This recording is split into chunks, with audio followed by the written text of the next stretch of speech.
Omuwandiisi w'akakiiko ak'ebyokulonda mu Kampala Frederick Moya tebakunategeeza ng'okumendo gw'abasunsuddwa okuvuganya ku Lord Mayor bwe gweyongeddeko kaleero omuntu omulala asunsuddwa okuweza omuwendo gw'abantu 8. Ebbanga eriise tubadde tulina be tuwandiiseeko ndowooza kati tunatera okuyingira mu bina.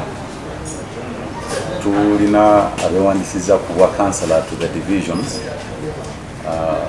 bawerera ddala 19,988.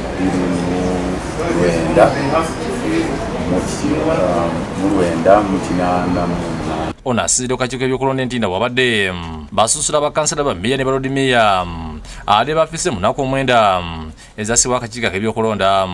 Edi Bazira nga Mutuzire Mulago yasunsuddwa okuvuga ku Lord Mayor nga ategeeza nti okerewa okusunsula abadde mitala w'amayanja olw'omuggalo ogwali gwasibwawo. Sibeera ano mbeera Sweden, so wabaddewo obuzibuzibu mu byentambula okujja okutuuka wano tusobole okutandika okukola ku process eyo. Azira abantu okumwagira kubanga se kukyusa mbeera ya kibuga n'okulwanirira abakibeeramu. Ekireeta obuzibu wano politics yayonoonye leadership.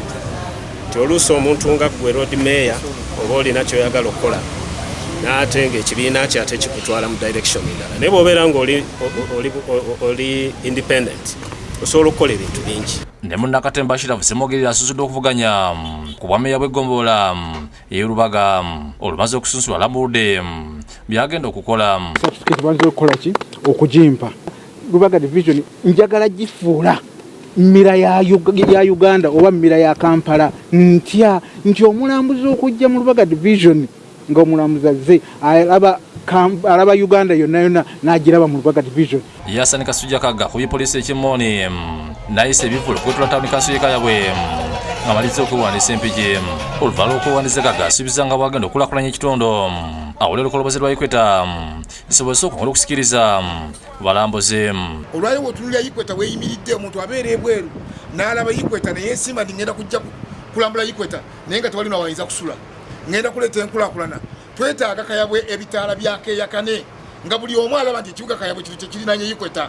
Yemu ne bali ku mbiranye mu kalulu Zedi Kasule naye ayisiza ebivule era n'asuubiza okulaakulanya ekifo kye kimu. Ina emikwano mingi ngenda kugireeta tulabe nga tugezaako ekitundu kyaffe okukulaakulana. Sizze kulwanyisa kutunda ttaka lya tawuni kanso wabula nzize okuweereza abantu mu mpeereza ey'omulembe nga tuli wamu.